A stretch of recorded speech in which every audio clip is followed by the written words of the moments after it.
उत्पन्न होते समय जो वेदनाएं होती हैं उसको बोलते हैं जात वेदना या जात वेद, क्योंकि संवेदना होती हैं, हमारे शरीर में वेदनाएं होती हैं।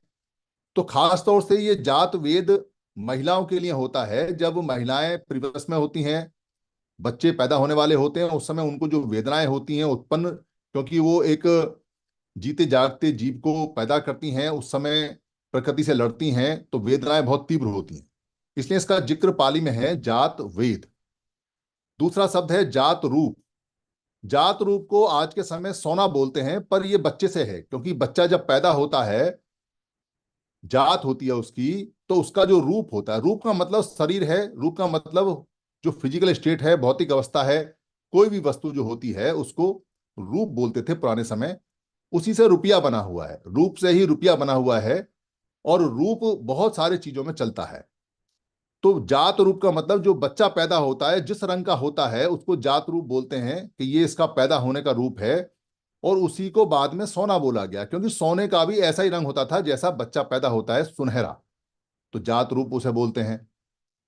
और एक होता है जात दिवस, जिसको आप बर्थडे बोलते हैं, वो पुराने भाषा में उसको जात दिवस यानी उत्पन्न होने का दिन, पैदा होने का दिन, बर्थडे बोला जाता है। तो एक शब्द और बनता है जातक, यानी कि जात का जो नाउन है वो जातक है। जातक मतलब उत्पन्न होने संबंधित, बनाने से संबंधित। जातक जो शब्द है पाली में बहुत मिलता है, क्योंकि जातक कथाएं मिलती हैं। अठ माने होता है अर्थ, कथाएं, कथाएं माने जो कहा गया है। पर इसमें जो शब्द है जात, इसका मतलब वो कथाएं उत्पन्न की गई हैं, यानी वो नेचुरल नहीं है, वो बनाई गई कथाएं हैं, वो पैदा की गई हैं। ऐसी जातक कथाएं बहुत बनती हैं, और आज भी कोई भी बना सकता है। उदाहरण के रूप में जो कथाएं बनती हैं, पर पुरानी जातक कथाएं नेचर पे बेस्ड होती थी, जानवरों पे। जानवरों को बोलता हुआ दिखाया जाता था, उनसे बात करते हुए, पेड़ पौधों को बोलता हुआ दिखाया जाता था, या काल्पनिक पात्र लिए जाते थे। और जो उन अठ कथाओं को बोला करते थे, बताते थे, क्योंकि प्राकृतिक नियमों को, धम्म के नियमों को, जीवन जीने के नियमों को छोटे छोटे बच्चों को उनकी भाषा में, सरल जीवों की, जो जैसे आज के समय हमारे छोटे छोटे बच्चे जानवर वगैरह से खेलते हैं, वैसे ही उनको वो रोचक कहानियां बनाकर सुनाई जाती थी। इस सुनाने वाले को बोलते थे जातक भाड़क। जैसे हम कहते हैं ना, भाड़े पे बस लेके आओ, भाड़े पे ट्रक लेके आओ, इसका कितना भाड़ा है, वो भाड़ा सब पुराना आज भी चलता है। तो जातक भाड़क का मतलब है कि जो जातक कहानियां सुनाता है, कुछ लेकर, खाना ले या कुछ चीज ले या फसल ले उस समय, और सोना चांदी इतना होता नहीं था, तो ये चीजें चलती थी। और एक होता है जात कोस, जो अंडे का छिलका होता है, या जो माँ के पेट में गर्भ होता है उसको जात कोस, या जो बीज होता है जिससे वो निकलता है छिलके से, उसको जात कोस बोला करते थे। तो ये क्लियर है कि जात जो शब्द है वो क्रिया है, और जो चीज जन्म लेती है उसको जाति बोलते हैं। जाति संज्ञा है जिसको जन्म बोला जाता है। तो यहां दो बहुत सारी जातक कथाएं बनी, उनमें दो जातक कथाएं बनाई गई, एक दशरथ जातक के नाम से और एक कढ़े जातक के नाम से। कितने साल बाद बनी, कब बनी, किसने बनाई, इसका जिक्र नहीं है, क्योंकि पाली में एक सेंटेंस होता है सिखाने के लिए, उस सेंटेंस को फिर आगे डेवलप करके कहानी बनाई जाती है। वो सेंटेंस रटवाया जाता है जिसको सूत्र बोलते हैं, उस सूत्र की कहानी होती है, ताकि उसका सार आपको मिल जाए और बच्चों को मिल जाए, और बच्चों का जो मोरल लाइफ है, जो मोरल ड्यूटीज है, वो समझ जाए, उनकी लाइफ अच्छी हो जाए। तो दशरथ जातक का मतलब उसमें पात्र लिए गए, एक दशरथ, एक इसमें राम, एक इसमें सीता और लक्ष्मण करके। और एक कण्ह जातक भी है, इनके नंबर होते हैं। कण्ह जातक का मतलब है काली किसी व्यक्ति की जातक, बाद में उसको कण्ह को कृष्ण किशन बोला करते हैं। जातक चलती है। और भी बहुत सारी जातक कथाएं हैं, और सारी काल्पनिक हैं, सारी पैदा की हुई हैं। कोई ऐसा नहीं है कि वो कहीं बुद्ध ने कही है, कोई ऐसा नहीं है कि वो प्राकृतिक, पर उसमें जो बोला जाता है, आप भी चाहें तो जातक कथा बना सकते हैं, उत्पन्न कर सकते हैं। आजकल बहुत सारी स्टोरी चलती हैं, वो सब जातक कथाओं में होती हैं। तो जातक कथाओं, अठ कथाओं का हमारे यहाँ 1500, 1600, 2000, 3000, उनकी सब कथाएं, बहुत सारी कथाएं हैं, बड़ी इंटरेस्टिंग होती हैं। आप उसको सुनिए, जानिए। यहां मेरा ये बताने का उद्देश्य है कि उसमें जो एक कथा है उसमें एक नाम है राम। पर राम जो नाम है वो कोई नया नहीं है। क्योंकि हमारे पास उस समय एक पूरा का पूरा जनपद भी है जिसको बोलते हैं रामगाम। रामगाम एक हमारा पूरा जनपद है जो 16 जनपदों में आता है, जो कोलियों का गांव होता है। तो राम गांव का लोग हैं। तो जो यहाँ चीजें चल रही हैं और जो चीजें बताई जाती हैं वो पुराने से संबंधित बहुत ज्यादा मिलती हैं, जुलती हैं। जैसे आराम। आराम आज के समय जो हम आराम बोलते हैं, इस आराम का मतलब है कि हम थके हुए हैं, बिस्तर पे लेट गए, या हम कुर्सी पे बैठ गए, या हमने काम करना बंद कर दिया, हम सुस्ता रहे हैं, आराम कर रहे हैं, इसको आराम बोला जाता है। जाओ आराम कर लो, यानी रेस्ट या रिलैक्स। पर पुराने समय में आराम का मतलब ये नहीं था कि लोग कहीं रेस्ट करें या रिलैक्स करें। आराम का मतलब होता था जहां लोग रमते थे। आप अगर इसको चेक करना चाहें, देखना चाहें, तो बड़ा सरल है। जैसे निगोद, आराम। निगोद यानी निगोद उस वृक्ष को बोलते हैं जो वट वृक्ष होता है। वट वृक्ष के नीचे कोई अगर रमता है, साधना करता है, तपस्या करता है, क्या लोग रहते हैं, तो उसको बोलते हैं निगोदाराम, घोषिताराम। ये जो घोषिताराम है, आज के समय इनको बिहार बोला जाता है। जो आराम है बिहार बोला जाता है, पुराने समय में बिहार नहीं बोला जाता था। क्योंकि बिहार नाम तो पड़ा ही इसलिए है क्योंकि वहां बहुत ज्यादा लोग बिहरते थे। बुद्ध वहां बहुत ज्यादा विहरते थे। विहरते थे मतलब चलते थे, घूमते थे, टहलते थे। रहने को बिहार नहीं बोलते थे, रहने को निवासन बोलते थे, निवास स्थान बोलते थे, या कुटिया बोलते थे, या गंधकुटी बोलते थे, या आराम बोला करते थे।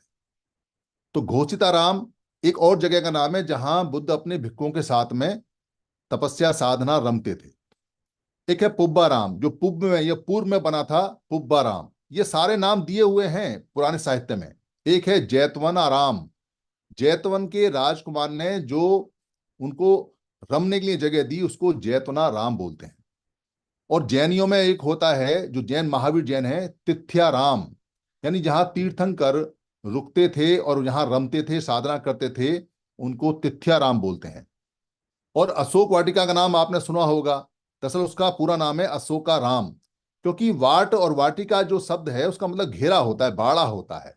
पर जहां वो आराम करते हैं, जहां वो रमते हैं, जहां उनको रमन करना होता है, विपश्यना साधना तपस्या मेडिटेशन करनी होती है, अशोक के द्वारा बनाई हुई जगह उसको अशोका राम। और एक है संघाराम, यानी जहां संघ रमता है, जहां विपश्यना करता है, साधना करता है, मेडिटेशन करता है, ध्यान करता है, संघराम। और एक बिहार में जगह है आज के समय सासाराम। सासाराम मतलब जहां शासन करने वाले लोग रमते थे, शासन की बातें होती थी, सासाराम आज भी जगह है। यानी कि किसी भी शब्द के पीछे अगर आराम लगाते हैं तो वो उस जगह के रमने की हो जाती। तो जो रमने वाले लोग हैं उनको क्या कहते थे? ये ठीक ऐसे है कि कोई आदमी अगर हज करने जाता है या पूजा करने जाता है तो पूजा करने वाले को पुजारी बोलते हैं और हज करने वाले को हाजी बोलते हैं। तो रमने वाले को क्या बोलते हैं? जो रमने वाली महिला है उसको क्या बोलते हैं? क्योंकि बुद्ध ने तो महिलाओं के लिए भी रमने के लिए कहा है, रमिए आप। रमता जोगी आपने खूब सुना होगा, जो जोग करते हैं, जो अपनी अच्छाइयों का योग करते हैं, जोग करते हैं। तो ये जो रमने वाले लोग हैं, इनका नाम आपको कहीं मिलेगा नहीं। इनका नाम आप अगर ढूंढोगे अच्छी तरह से तो आपको एक नाम मिलेगा, रामन। रामन या रामण, यानी कि न लगाने से वो नाउन बन जाता है। तो रमने वाला रामन या रामण। और इसका एक अपोजिट नाम भी है, विलोम भी है। राम का अपोजिट नाम है राव। राम का मतलब होता है रमने वाला, जो शांति प्राप्त करता है, जो ध्यान लगाता है, जो तपस्या करता है, जो विपස්සना करता है, जो रम रहा है, उसको अगर आप राम बोलते हैं, रामन बोलते हैं, तो राव जो शब्द है वह वाला राव। राव का मतलब होता है चिल्लाहट और शोर, इसका अपोजिट है बिल्कुल।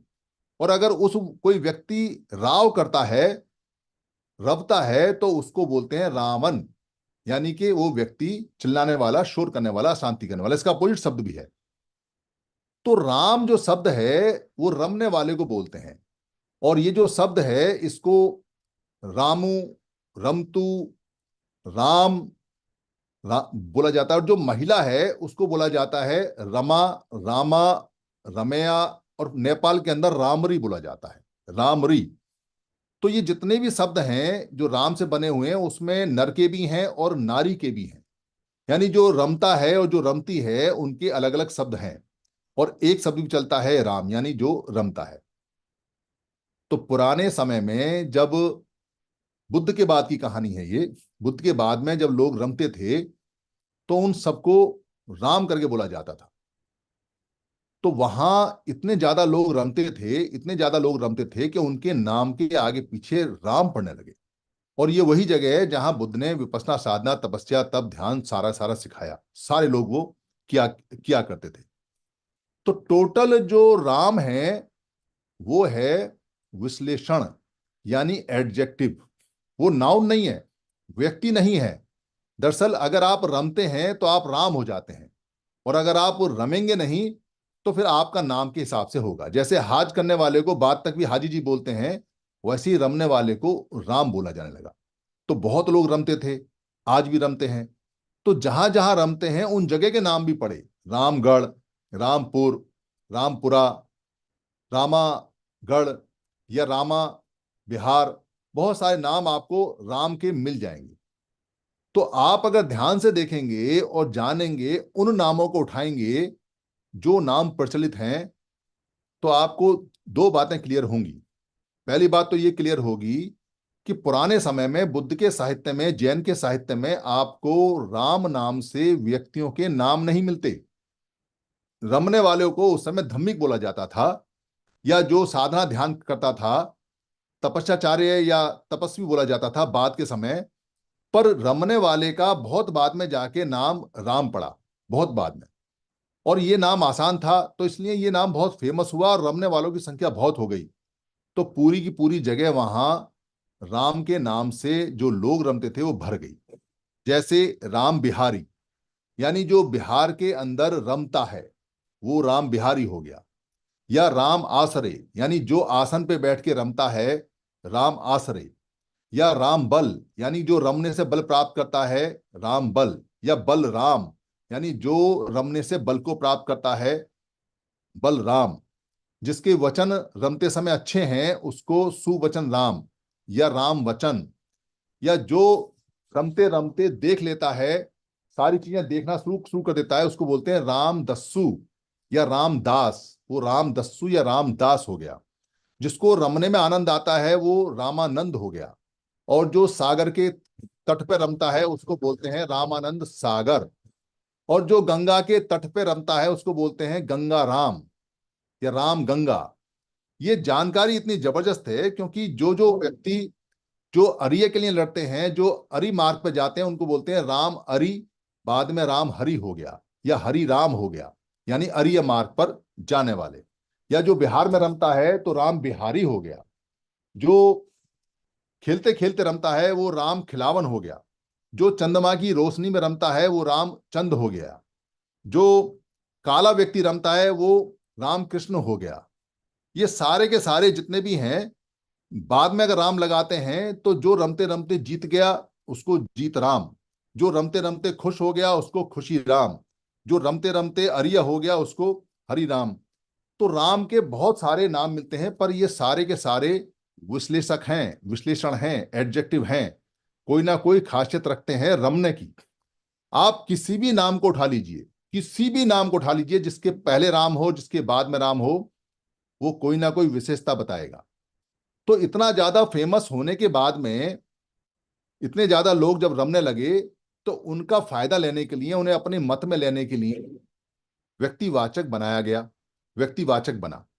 यह इसलिए कहा जा सकता है कि पुराने साहित्य में, पाली में, पाली के बहुत बाद तक भी जो साहित्य चला उसमें भी आप देखो कि हमारे किसी भी करेक्टर का, किसी भी राजा का, किसी भी दरबारी का, किसी भी भिक्खु का, किसी भी भिक्खुणी का, किसी भी जो जैन भिक्खु भिक्खुणी है उनका, या कहीं भी आप देखोगे पुरानी कथाओं में तो राम नाम व्यक्ति के नहीं मिलते। अगर इतना ही फेमस नाम होता तो मिलता, पर नहीं मिलते। और जहां मिलता है वो जैतवनाराम, संघाराम, अशोकाराम, पुब्बाराम, निगोदाराम।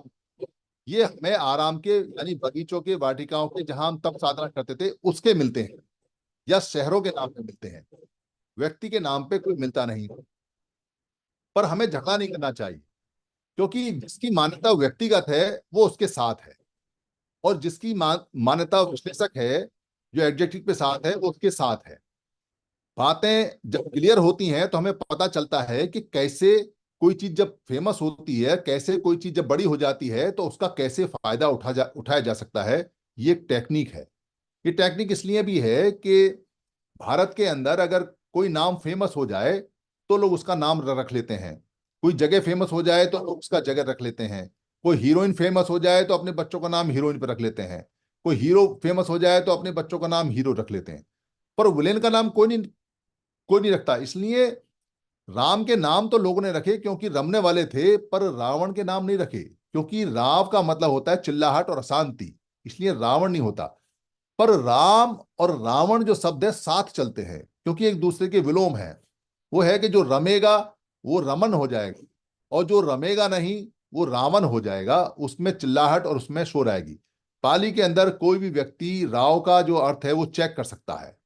और जो रमने का शब्द है, क्योंकि रमने जहां रमते थे लोग, उसको बाद में रमणीक बोलने लगे, रमैया बोलने लगे, रमणीय स्थल बोलने लगे, क्योंकि वो रमने के लायक है। तो इस शब्द को बिगाड़ा गया। इस शब्द को, रमने वाले शब्द को रमणियों से, स्त्रियों से, और इसको भोग से और विलास से जोड़ा गया। कह रहा बड़ी रमणीय स्त्री है। रमणीय स्त्री का मतलब ऐसा नहीं है कि वो भोग विलास में उपलब्ध है, या बड़ा रमणीय स्थान है कि वहां जाके नर और नारी रमनेंगे। ऐसा कहीं कुछ नहीं है, क्योंकि पुराने पाली समय में अगर आपको प्रसन्नता होती है, आपको अंदर से कुछ आता है, तो उसको मुदिता बोलते हैं या आनंद बोलते हैं। वहां कहीं भी रमने का या रमणी का या रमणे का कहीं कोई जिक्र नहीं है। अगर है तो रमने का, रमणीय का जो जिक्र है वो तप में, साधना में रमने का है। और कहानी कहती है कि रमता जोगी है। रमता जोगी मतलब जो योग करता है अपनी अपनी अच्छी बातों का, जो योग में बैठा है, जो साधना में बैठा है, जो जोगी है वो रम रहा है। उस कहानी से हमें पता चलता है। इसलिए ये जो चीजें जब आगे बढ़ती हैं और कोई चीज फेमस होती है, तो जो अच्छे और दिमाग वाले लोग होते हैं वो क्या करते हैं, क्रिकेट के खिलाड़ी की तरह जब बहुत ज्यादा बॉल फास्ट आती है तो उसको वो पलट के नहीं मारते, उसको सिर्फ एक छोटा सा एंगल दे देते हैं और 4 रन मिल जाते हैं। वैसे ही कोई चीज जब फेमस होती है तो जो अच्छे खिलाड़ी होते हैं वो उस पर अपना ठप्पा लगा देते हैं और उसको वो अपना कर देते हैं। इसलिए ठप्पा लगाते ही वो उनकी हो जाती है, और फिर उसका प्रचार किया जाता है, प्रसार किया जाता है, और प्रचार प्रसार को मेंटेन किया जाता है। मैंने पहले भी बताया है, प्रचार प्रसार मेंटेन करने से आपकी चीज दूसरे की हो सकती है, और प्रचार प्रसार मेंटेन करने से दूसरे की चीज आपकी भी हो सकती है। ये वाइस वर्सा नियम है, एक ही तरफ का नहीं है। इसलिए प्रचार प्रसार और लगातार बातचीत बहुत जरूरी है, और जानकारी बहुत जरूरी है। जानकारी के अभाव में आप अपनी संपत्ति दे के आ सकते हैं, और जानकारी के होने से आप दूसरे की संपत्ति भी लेके आ सकते हैं। जानकारी हर हालत में होना बहुत जरूरी है। तो समर संघ जानकारी देता है। अब आपका काम यह है, क्योंकि आज का कंसेप्ट है कि आप ये नाम जिसके पीछे राम है और जिनके आगे राम है में जोड़ेंगे, तो कोई नया नाम हो तो उसका अर्थ बदला जा सकता है, वरना सारे नामों के अर्थ पुराने साधना से आते हैं। आप ध्यान से देखेंगे तो आपको ध्यानी राम बहुत मिल जाएंगे जो ध्यान में रमे हुए हैं। आप ध्यान से देखेंगे तो आपको बहुत सारे ऐसे नाम मिलेंगे जो ध्यान से, साधना से, तप है, और उसमें कोई ना कोई विश्लेषण है। हम लोग 11 फरवरी को संत समागम कर रहे हैं। संत समागम क्यों कर रहे हैं 11 फरवरी को? क्योंकि ये सवाल आपसे बार बार पूछेगा। आज यहाँ अधिकतर लोग जुड़े हुए हैं, तो इस बात को क्लियर कर लें, क्योंकि संत समागम करने की समर संघ को क्या आवश्यकता पड़ी, और क्यों करना चाहिए और क्यों नहीं करना चाहिए। इसलिए करना चाहिए क्योंकि जितने भी संत आते हैं वो सारे के सारे हमारे वेलफेयर के लिए काम करते हैं। और जब वो सारे के सारे हमारे वेलफेयर के लिए, हमारे सुख के लिए काम करते हैं, तो निस्वार्थ करते हैं।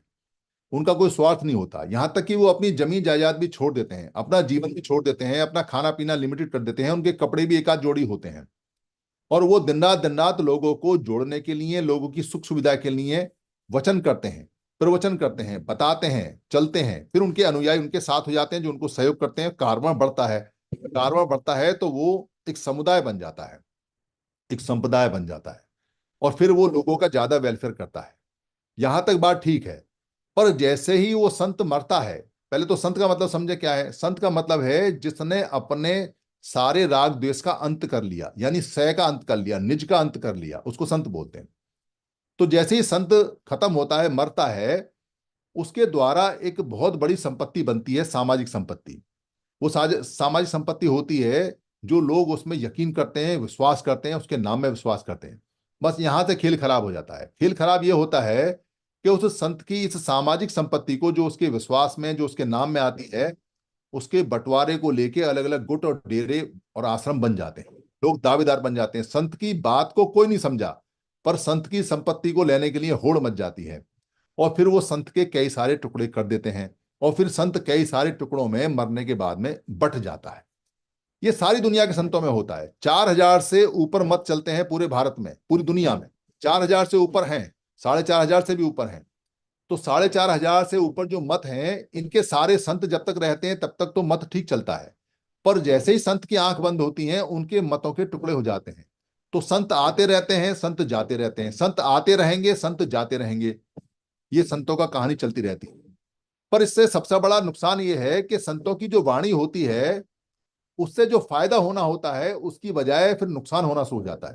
क्योंकि संतों ने इकट्ठा रहने के लिए कहा है, और वो टुकड़ों में टूट जाते हैं। लोग संतों के नाम पे चंदा, रसीद, पैसा, गल्ला, ये सब लेना शुरू शुरू कर देते हैं, जमीन जायदाद बनाना शुरू कर देते हैं।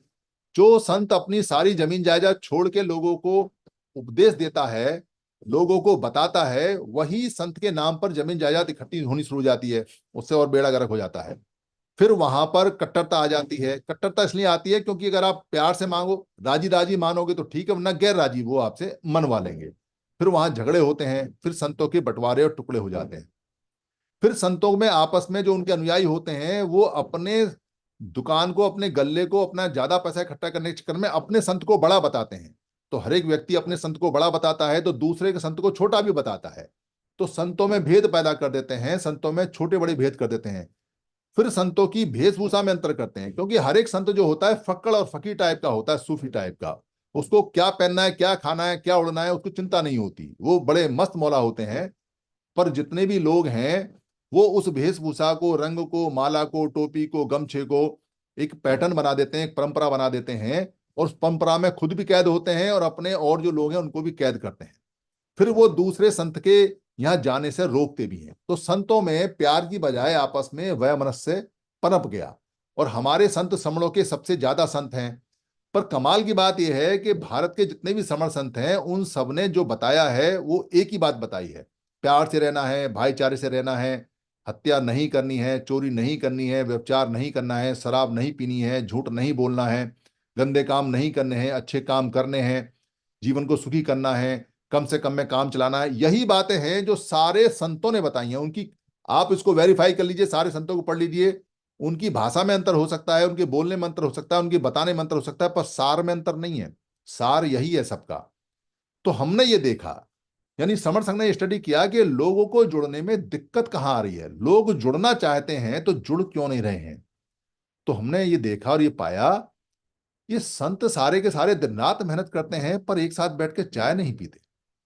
ये सारे के सारे संत एक ही बात बोलते हैं, पर लोगों को पता ही नहीं है कि संतों की वाणी एक है। हमने देखा कि सारे के सारे संत बहुत अच्छी बात करके गए हैं, पर जो संतों के लोग मानने वाले हैं, वो खामखा आपस में उलझे हुए हैं। हमने देखा कि एक संत दूसरे संत के यहाँ जाने से कतराता है, उसको दिक्कत आ रही है।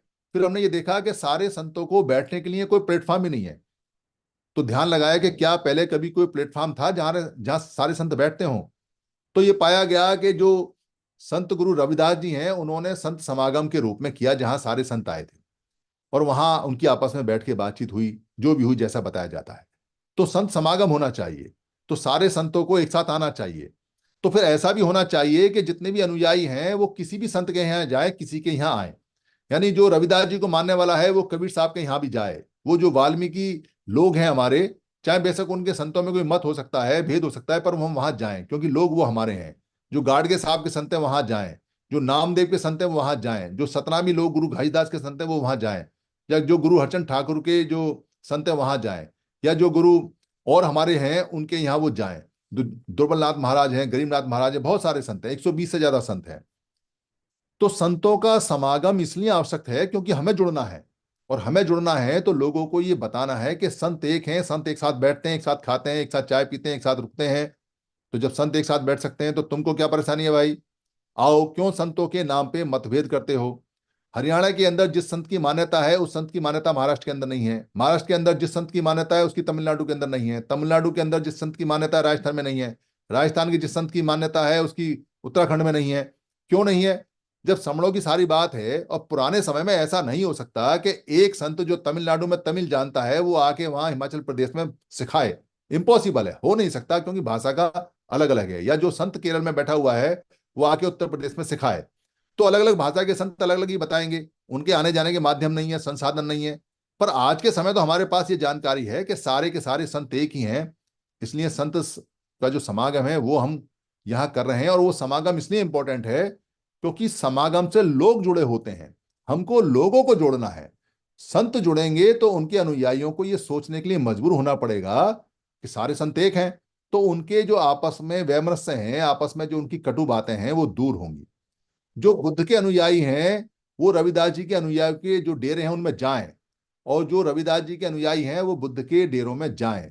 जो गुरु घासीदास जी के अनुयायी हैं मध्य प्रदेश के अंदर, वो बुद्ध के डेरों में जाएं। जो बुद्ध के अनुयायी हैं वो गुरु घासीदास जी के डेरे में जाएं। ये कैसे संभव होगा? ये तब संभव होगा जब उनको एक प्लेटफॉर्म मिले, और जहां वो सारे मिले, और जहां लोगों को ये पता चले कि संत एक, वाणी एक, श्रमणों के संत सारे के सारे हैं। इसलिए समण संत ने ये तय किया, समण संघ ने ये तय किया कि हमारे सारे समण संघ जितने भी संत हैं वो सब बराबर हैं, ना कोई बड़ा है और ना कोई छोटा है।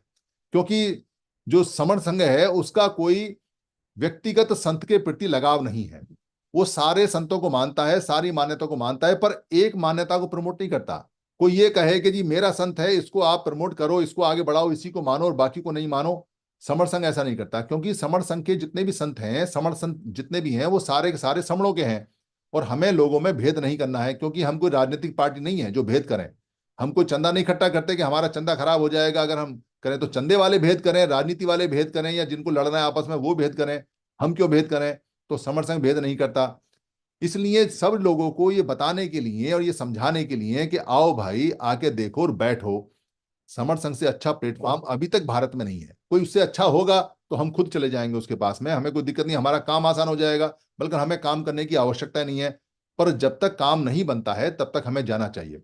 इससे बहुत बड़ा फायदा होने वाला है।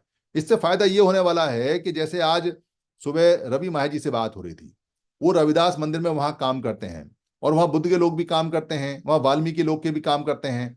तो वो आपस में बैठते नहीं, उलझते हैं। तो वो वहां बैठेंगे, आपस में उलझेंगे, तो उनकी स्ट्रेंथ जो तीन जगह अलग अलग बटी हुई है ताकत उनकी, वो एक साथ इकट्ठी हो जाएगी। गुरु रविदास जी का बर्थडे तो सारे पहुंचो, सारे जाके वहां पे जितना प्रसाद होता है उसको छको। कौन सा वो पैसे मांग रहे हैं आपसे? कबीर साहब का बर्थडे है तो वहां जाओ सारे सारे के सारे। गुरु नानक जी का है तो वहां जाओ सारे के सारे। गुरु घासीदास जी का तो वहां जाओ सारे सारे, और बेधड़क जाओ और कहो कि हम समर संगी हैं, सारे संत हमारे हैं, बेधड़क जाओ। उससे बहुत तेजी से भाईचारा बढ़ेगा, उससे बहुत तेजी से जो जुड़ने जुड़ने का हमारा काम है वो आगे बढ़ेगा। इसलिए 11 फरवरी को सब लोगों को आना चाहिए। 350 रुपये एडल्ट के हैं, 23 साल तक के नौजवान के 175 रुपये हैं, खुद के खाने के, खुद के बैठने के, खुद के खर्चे के, और छोटे बच्चे के 10 साल तक के बच्चे के 25 रुपये हैं। ये संघ का खर्चा होता है, क्योंकि संघ चंदा नहीं लेता, तो ये आपका खर्चा आपके ऊपर वहां होगा। फिर भी अगर कोई व्यक्ति ऐसा है जो अपना खर्चा नहीं दे सकता है पर आना चाहता है, या नहीं देना चाहता है, या नहीं देने के लायक है, या सिर्फ खाली आके देखना चाहता है, तो वो किसी भी समर संगी को अपना नाम लिखवा दे कि मैं आना चाहता हूं। नाम लिखना जरूरी है, फोन नंबर जरूरी है, क्योंकि यहाँ हिसाब होता है। तो वो लिखवा दे कि वो आएगा, आके देखेगा, उसको स्वागत है। उसका खर्चा कोई ना कोई संगी उठा लेगा, क्योंकि उसको स्वाभिमान से आना है, इसलिए उसको पता भी नहीं चलेगा कि किस संगी ने उसका खर्चा उठाया या नहीं उठाया है। पर वो आ सकता है, क्योंकि वो हमारे परिवार का मेंबर है। एक बार आएगा, देखेगा, अच्छा लगेगा तो फिर अपना खर्चा उठाना सीख लेगा। ना भी सीखे कोई बात नहीं, क्योंकि संघ में सब तरह का काम चलता है, इसमें कोई दिक्कत नहीं है। तो 11 फरवरी को सुबह 10 बजे से लेके और शाम तक आए। ज्यादा सीटें नहीं है वहां, वहां केवल 2800 सीट है। लोग कहते रहे बहुत बड़ी सीट है, और 1000 नीचे लोग नीचे बैठेंगे गद्दों पे। तो लगभग वहां पर 4000 की स्ट्रेंथ है। फिर भी अगर ज्यादा लोग आ गए तो कुछ ना कुछ अरेंजमेंट किया जाएगा। लगभग 2000 से ऊपर लोगों की बुकिंग अभी तक आ चुकी है। पर सभी लोग आए, क्योंकि बाहर मैदान बहुत है, बाहर खाना लगेगा, खाना खाएं, आराम से घूमें, कुछ लोग बैठे कुछ उठें, पर सारे आए। आने से बड़ा फायदा होता है। फायदा क्या होता है मैं बताता हूं आपको। जो मायूसी होती है, जो डिप्रेशन होता है, जैसे यहाँ 500 की संख्या देख के सबके चेहरे खिल गए। और अभी थोड़ी देर पहले क्या कह रहे थे सारे के सारे? आज का तो दिन ऐसा है, देखो ये क्या हो रहा है, वहां क्या हो रहा है। वो क्या हो रहा है उसको मत देखो, आप कितने इकट्ठे हुए उसको देखो। खुशी मिलती है इकट्ठे होने से। कोई कहे पैसे से खुशी मिलती है, नहीं मिलती। पैसे वाले लोग दुखी हैं। कोई कहे कि बहुत ज्यादा अच्छी नौकरी से खुशी मिलती है, नौकरी वाले दुखी हैं। कोई कहे बहुत ज्यादा जायदाद से खुशी मिलती है, जायदाद वाले रो रहे हैं। कोई कहे कि मेरे पास बहुत ज्यादा शिक्षा है, अच्छी बात है, पर शिक्षा से खुशी नहीं मिलती। खुशी मिलती है सांघिक होने से, संग में आने से। क्योंकि जब भी आप खुश होते हो तो सबसे पहले अपने किसी को ढूंढते हो खुशी बांटने के लिए। अरे भाई क्यों ढूंढते हो अपने को? जब आप खुश हो तो अकेले खुश रहो ना, ज्यादा खुशी मिलेगी, पर नहीं, बांटने से बढ़ जाती है। वैसे ही जब आप दुखी होते हो तो सबसे पहले अपने को ढूंढते हो ताकि दुख बांट सके, तो बांटने से दुख कम हो जाता है। ये कितने कमाल की बात है कि बांटने से दुख गायब हो जाता है, कम हो जाता है, और बांटने से खुशी बढ़ जाती है। हमको खुशी बढ़ानी है। इसलिए जो अभी थोड़ी देर पहले तक हमारे संगी ये कह रहे थे कि आज का दिन, या एक दो जो नए साथी कह रहे थे कि ऐसा हो गया वैसा हो गया, मैं थोड़ा मायूस हो गया, मैं ऐसा हो गया वैसा हो गया, अभी वो अपने आप को देखें, अपने मन को देखें कि मायूसी दूर दूर तक दिखाई नहीं देगी। और जब वो संत समागम में आएंगे, करना क्या है? सिर्फ आके बैठना है, लोगों से मिलना है, जुलना है। वहां कोई ऐसा नहीं है कि आपको कहीं कोई कसरत करनी है। हाँ में होगी, बहुत मजा आएगा। तो वहां आपका मनोबल, आपकी खुशी, आपका परिवार बहुत तेजी से बढ़ेगा, बहुत ज्यादा। अभी हमारे जो संगी लोग हैं वो सब जगह जगह जा रहे हैं, मिल रहे हैं लोगों से, एक मनोबल बढ़ रहा है। फ्यूचर हमारा अच्छा रहेगा, इसमें कोई शक नहीं है, क्योंकि संघों के फ्यूचर हमेशा अच्छे रहे हैं। आप देख सकते हैं कि जो लोग संघ में होते हैं उनके जीवन बहुत अच्छे होते हैं, उनके बच्चों के जीवन बहुत अच्छे होते हैं। इसलिए होगा। और जितने भी लोग हैं आपके आसपास में जो गणमान्य हैं, जो व्यक्ति आना चाहते हैं, जो मान्य हैं, जो कोई ना किसी मत के हैं, चाहे बुद्ध मत के हैं, चाहे कबीर मत के हैं, चाहे रविदास मत के हैं, चाहे गाडगे मत के हैं, उनको कहिए कि चलिए महाराज, वहां संतों का समागम हो रहा है। जो संत आएंगे उनका कोई खर्चा नहीं है, वो सारे के सारे संघ के गेस्ट हैं, मान्य गेस्ट हैं। उनको गद्दों पे वहां विराजमान रहेंगे, वहां उनका पूरा का पूरा स्वागत संघ की तरफ से होगा, क्योंकि वो संघ के गणमान्य हैं। और हमारे बच्चे तो आपको पता ही है कितने प्यारे होते हैं, सब अपने अपने बच्चों को लेके आए। 25 रुपए मात्र, जो गले में डोरी पड़ी उसका खर्चा है। दे सकता है कोई, दे ना दे तो कोई बात नहीं, पर बच्चों में संस्कार पड़ता है, संस्कार पड़ता है बच्चों में आने जाने का, तो बच्चों का मनोबल बढ़ता है कि हमारे परिवार में हजारों लोग हैं। बड़ा फायदा संघ का हो रहा है पूरे देश के अंदर। जो संघी लोग हैं वो सब फोन पे मिलते हैं, बात करते हैं, 1 मिनट के अंदर इकट्ठे हो जाते हैं। एक जरा सी खबर गई थी कि आज सबको इकट्ठा होना है, और यहाँ पोर्टल पे मारामारी हो गई, 500 से ज्यादा लोग आ गए। पोर्टल 500 का है, तो हो सकता है इसको बढ़ाना पड़े। मैं अपनी बात समाप्त करता हूं यहाँ। अगर मेरी बात से किसी को कोई ठेस पहुंची हो, कोई कठिनाई हुई हो, तो मैं संघ से माफी मांगता हूं। संघ मुझे माफ करे, संघ मुझे माफ करे, संघ मुझे माफ करे। और आप यहाँ बताइए कि राम नाम पहले और नाम बाद में जो शब्द है, वो व्यक्तिवाचक है या गुणवाचक है? आपको आश्चर्यजनक जानकारी होगी कि सारे के सारे नाम जितने भी हैं वो विश्लेषण हैं। वो वो कोई ना कोई विशेषता बताते हैं, वो एडजेक्टिव हैं, कोई भी संज्ञा नहीं है। और इसके अलावा जो टॉपिक आप करना चाहें, या एंकर होंगे, एंकर से एक एक पूछते रहें। जब भी हमारा जो ये पोर्टल है 300 से ऊपर जाता है तो यहाँ पे मिसमैनेजमेंट हो जाता है। मैं आपसे निवेदन करूंगा कि मिसमैनेज ना करें, चाहे हमें रात के 2 बजे तक बैठना पड़े, सबकी बात सुनी जाएगी।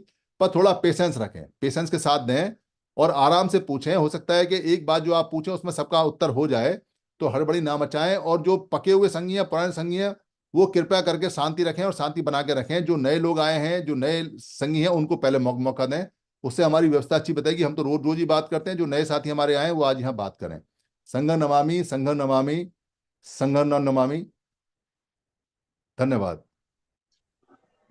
साधु साधु साधु साधु साधु साधु साधु साधु साधु बहुत बहुत साधुवाद सर, साधु बहुत बहुत साधुवाद, बहुत अच्छी बहुत बहुत जानकारी दी, साधुवाद बहुत सर, बहुत बहुत बहुत साधुवाद साधुवाद, सर। बहुत बहुत साधुवाद सर जी, बहुत बहुत साधुवाद सुधीर सर, बहुत बहुत बहुत साधुवाद बहुत सुधीर साधुवाद सर। साधुवाद सर सुधीराज जी, बहुत बहुत साधुवाद। बहुत बहुत साधुवाद। बहुत बहुत बहुत साधुवाद। पोल्ट्री खोल दो। राम मंदिर प्लीज एक एक करके हैंड रेस करके बात रखें अपनी, बिल्कुल साधु शांति से साधु साधु। साधुवाद साधु। साधु साधु सर, सभी को बहुत बहुत साधुवाद। संगनवमी और सुधीर आपका ने बहुत अच्छा कॉन्सेप्ट दिया है। आज 9 से 11 की एंकरिंग में है, मैं समन बोलते हैं विश्वास।